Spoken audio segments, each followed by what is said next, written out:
100% to find Michael. I was questioned by the NHD because I had witnessed various things in March 2009, and they wanted to get a bigger picture of what I'd seen, who was there, and the various drugs that I had actually seen in Michael's bathroom. And obviously, by virtue of the fact that I'd known him for 11 years, they wanted to know if there was anything that I knew. I did get death threats the day before I went to speak to the police, and I have had threats immediately afterwards. The NPD were aware of it, the FBI were aware of all threats being made to me. No one came to him and said, you know something, Michael? We're going to put you out. No, he went to these people and he said, Doc, I don't feel well. Or, Doc, how much do you need? Give me scripts. He asked the doctors to actually give him liquid so he would become a zombie state because he couldn't sleep. You know, excuse me, what time of day was he deciding to go to sleep? What frustrates me is we as people don't want to see truth. We should look at his death and learn from his death. What went wrong here? We want Michael Jackson's life to have some meaning. We should focus on this evil called these doctors and stop them. On August 28, 2009, Michael Jackson's death was officially ruled as homicide.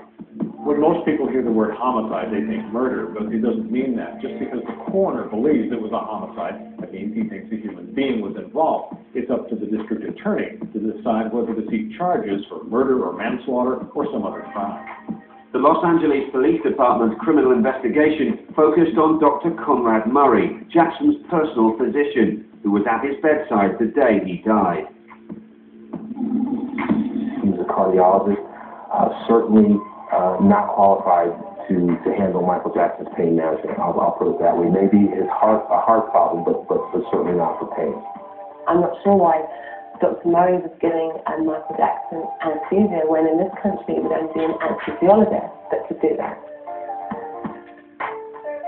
You know, medication that was used that shouldn't have been used, unsupervised. That kind of medication is only used in hospitals as far as I know. And he should have been on some kind of monitor, but he shouldn't have been given it in the first place.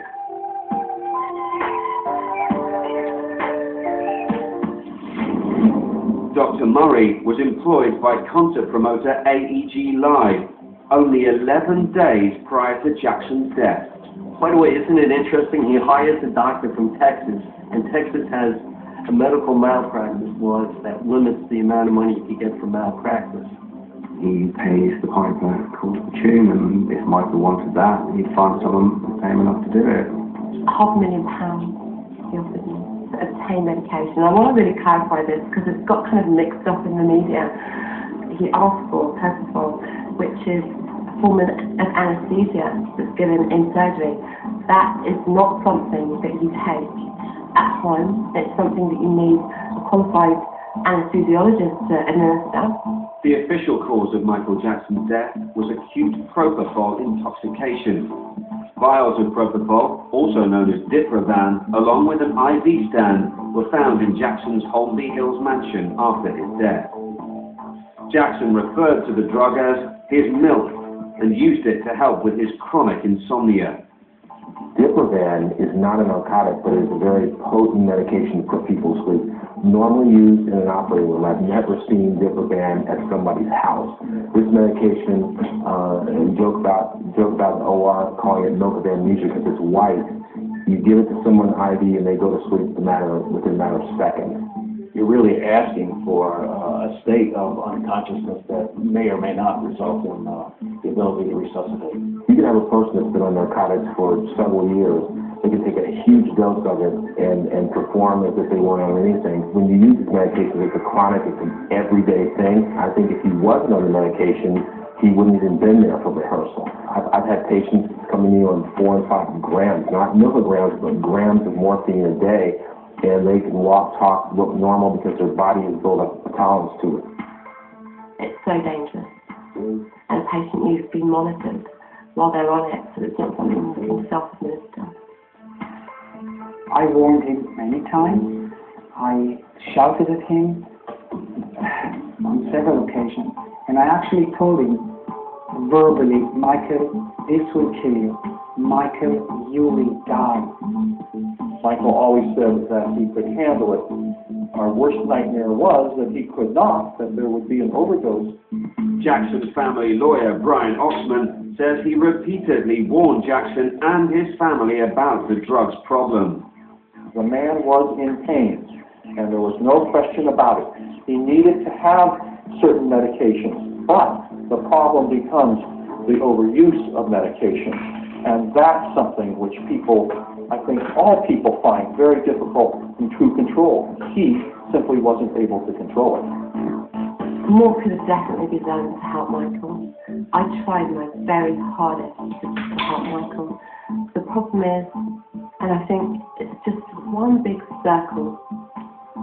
Whenever you say anything about Michael, no one believes it. I called around just about everybody I possibly could and told them no one believed me.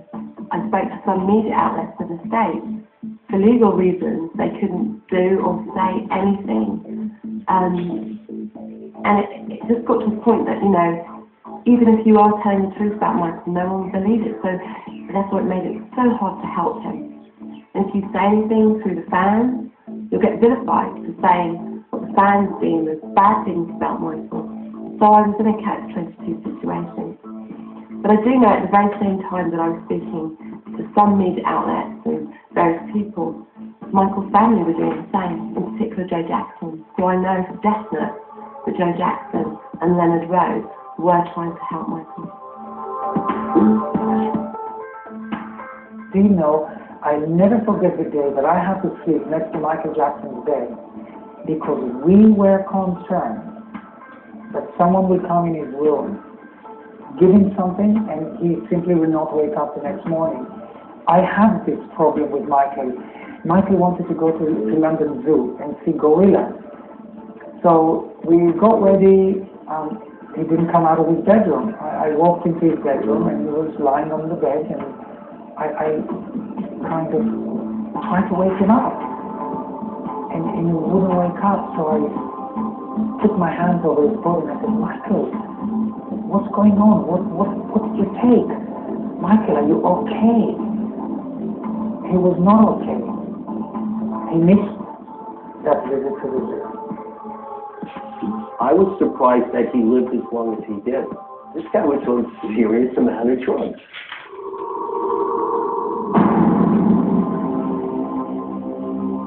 The singer was said to be taking 3 powerful painkillers all at the same time, when more than one could be potentially fatal. He was also consuming vast quantities of pills every day. And when I went into his bathroom, I saw lots and lots of pill boxes and various different medication. In there was Demerol, there was Paxil, Zonal. Demerol is a painkiller, and Paxil and Zonal, they're antidepressants. I was absolutely shocked, and you know, when I saw these things in the bathroom, I wasn't thinking, oh, you know, he's a drug addict or anything like that. I was thinking maybe he's sick, and I wanted to know. And I kept on asking him, what's happening? And he was like, no, everything's routine, you know, it's all okay. And that's when I decided to take a few samples. I didn't take the whole lot, I took a few samples of the medication, and I took them home so I'd have time to think carefully and find out what they were. Michael Jackson's daily intake of prescription medication was extensive. Demerol is better known as Pethidine, so it's a strong painkiller. It's related to morphine, so it'll be used as a painkiller. It's unusual for it to be used twice a day. The list of drugs included a few morphine-type drugs, some antidepressants, and some tranquilizers. The Xanax is one that's related to Valium, and that would have similar effects. Zoloft is an antidepressant used in this country, known by different names in this country. Ritalin is a stimulant. It's often used in ADHD in children, and it's similar to an amphetamine or speed. It's a real cocktail, and it's not one that I would